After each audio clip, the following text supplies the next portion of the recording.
Hello viewers, অচিন্ততার free coaching চ্যানেলে তোমাদের সকলকে স্বাগত জানাই। আজকের এই ভিডিওটিতে তোমরা যারা ক্যালকাটা ইউনিভার্সিটিতে বিএ এডুকেশন অনার্স বা জেনারেল বা পাশে পড়ছো, সেকেন্ড সেমিস্টারে তোমাদের যে ডিএসসিসি 2 বা এমডিসি 2 বা MN2 পেপারটি রয়েছে, সাইকোলজিক্যাল ফাউন্ডেশন অফ এডুকেশন, শিক্ষা মনোবিদ্যা, এই পেপারটির একটি গুরুত্বপূর্ণ ইম্পর্টেন্ট প্রশ্ন: এরিকসনের নির্দেশিত কৈশোরকালের মনোসামাজিক বিকাশের মূল বৈশিষ্ট্যগুলি কী ছিল? তো দেখো, এরিকসন এখানে 4টি পর্যায়ের কথা বলেছেন মানব জীবনে। তার মধ্যে যেটি বয়স সন্ধিক্ষণ বা কৈশোর পর্যায়, সেই পর্যায়টা নিয়েই তোমাদের এই প্রশ্নে আলোচনা করব, তার উত্তরটি নিয়ে। দেখো, এরিকসন থেকে দুটি প্রশ্ন ইম্পর্ট্যান্ট। একটি হচ্ছে এরিকসনের মনোসামাজিক তত্ত্ব, যেটি এর আগের ভিডিওতে আমি আলোচনা করেছি। আর সেই মনোসামাজিক তত্ত্বের যে 4টি ভাগ আছে, তার একটি ভাগ কিন্তু এই কৈশোর পর্যায়, যেটি আবার আলাদা করে বড়তে ইম্পর্ট্যান্ট রয়েছে। তা তার এবারে পঞ্চম স্তরে এই পার্টটি দেখা যায়, বয়স সন্ধিক্ষণ বা কৈশোর পর্যায়। তাই এর উত্তরটি তোমরা যেভাবে লিখবে, দেখো, বয়স সন্ধিক্ষণের সময়কে 12 থেকে 18 বছর এরিকসন আত্মপরিচয় বনাম আত্মপরিচয় বিভ্রান্তির দ্বন্দ্বকাল বলে বিবেচনা করেছেন। আত্মপরিচয় বনাম আত্মপরিচয় বিভ্রান্তি। এর উত্তরটি এইভাবে লেখো: এরিকসনের কল্পিত পঞ্চম স্তর হল বাল্যকালের সমাপ্তি এবং প্রাপ্তবয়স্কের সূচনা। এই সময় শিক্ষার্থীরা অপরের চোখ দিয়ে নিজেকে দেখে এবং আত্মমূল্যায়নে বন্ধুদের মতামতের উপর গুরুত্ব আরোপ করে। এই বয়সে অনিশ্চয়তা শিক্ষার্থীদের মধ্যে আত্মপরিচয় বিভ্রান্তির সৃষ্টি করে। সে কি করবে বুঝতে পারে না, নিজেকে গুটিয়ে রাখে, পালিয়ে বেড়ায় বা ড্রাগ আসক্তি দেখা দেয়। সে নিজেকে জিজ্ঞাসা করে, কে আমি, আমার কি পরিচয়? সঠিক উত্তর সে পায় না। নতুন চ্যালেঞ্জ, জটিল কাজ, অনিশ্চিত ভবিষ্যৎ, একটা অদ্ভুত পরিস্থিতিতে সে সম্মুখীন হয়। এই জন্যই বয়স্করা যথেষ্ট ধৈর্য সহকারে এবং বুদ্ধিমত্তার সঙ্গে এদের সঙ্গে ব্যবহার করবেন। এদের স্বাস্থ্য সম্বন্ধে সচেতনতা বৃদ্ধি করতে হবে, নিজের ক্ষমতা সম্পর্কে সঠিক ধারণা এবং সামাজিক সমর্থনে পরিমণ্ডল তৈরি করতে হবে। সর্বোপরি শিক্ষকগণ এই বয়সে শিক্ষার্থীদের চাহিদা সম্পর্কে অনুভূতিশীল হবেন। পরিচিতি সন্ধান, সার্চ অফ আইডেন্টিটি। বয়স সন্ধিক্ষণের কিশোরদের নানা কারণে আত্মপরিচিতির সংকট দেখা দেয়।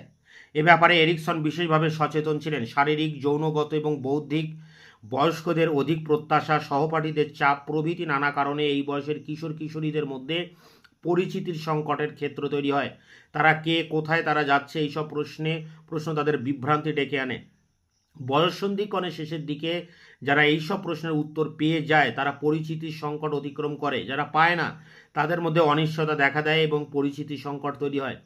পরিচিতি সম্পর্কে এরিকসনের দৃষ্টিভঙ্গির উপর পরবর্তীকালে প্রচুর গবেষণা হয়।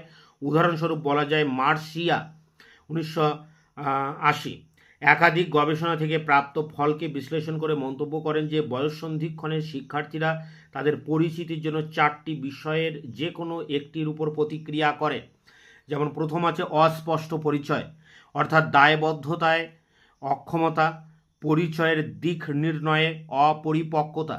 2 দেখো, পরিচয় নির্বাচন, অর্থাৎ অন্য কেউ সুপারিশ বা নির্দিষ্ট করেছে সেজন্য দায়বদ্ধতাকে মেনে নেওয়া।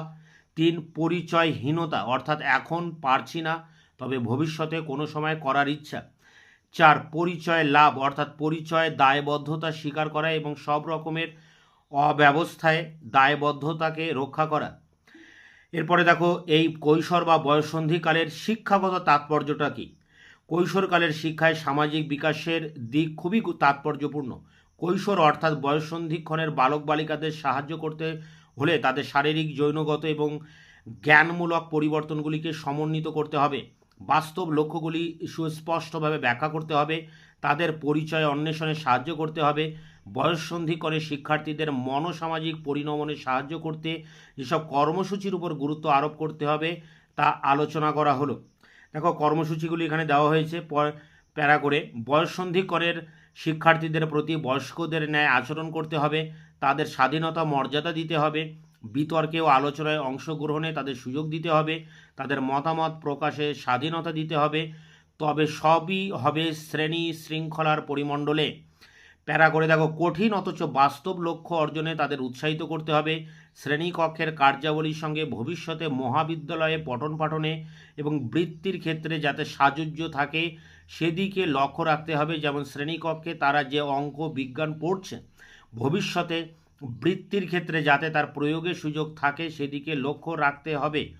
এর পরের প্যারায় দেখো কি বলা হচ্ছে, জৈবিক বা মনস্তাত্ত্বিক দিক থেকে উপযুক্ত বিষয়বস্তু সরবরাহ করতে হবে। বিষয়গুলি শিক্ষার্থীর নিকট চ্যালেঞ্জিং হবে কিন্তু তার ক্ষমতার মধ্যে থাকবে। উদাহরণস্বরূপ একটি মাধ্যমিক স্তরের ছাত্র যদি পঠনের দিক থেকে পিছিয়ে থাকে তাহলে তাকে এমন সব বিষয় পঠনের জন্য দেওয়া হবে যা অধিক কঠিন নয়, আকর্ষণীয় এবং নিম্ন মাত্রায় শব্দ ভাণ্ডারের প্রয়োজন হয়। প্যারা করে এটি শেষ প্যারা, নিরন্তর পরিচয় বনাম অস্পষ্ট পরিচয় সম্পর্কিত আলোচনা করা প্রয়োজন।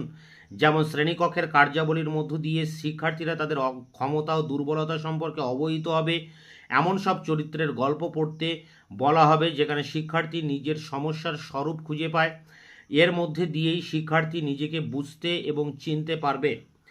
তো এই ছিল এরিকসনের নির্দেশিত কৈশোরকালের মনোসামাজিক বিকাশের যে মূল বৈশিষ্ট্য, সেই প্রশ্নের উত্তর নিয়ে তোমাদের সামনে এখন আলোচনা করলাম। তোমরা এটিকে সংগ্রহ করে পরীক্ষার জন্য প্রস্তুতি নাও। তোমাদের এই পেপারটির একাধিক প্রশ্নের উত্তর আমার চ্যানেলে আপলোড করা আছে, তার লিঙ্ক দেওয়া থাকবে ভিডিও ডেসক্রিপশন বক্সে। এছাড়া সাজেশনে যেসব প্রশ্নের উত্তর আমি এখনও দিতে পারিনি তা খুব দ্রুত তোমাদের সামনে এনে হাজির করব। ততক্ষণে তোমরা চ্যানেলকে সাবস্ক্রাইব করে রাখবে, বন্ধুদের কাছে শেয়ার করবে, নিজেদের মতামত জানাবে কমেন্ট সেকশনে কমেন্ট করে। ভিডিওটি ভালো লাগলে অবশ্যই একটা লাইক দেবে।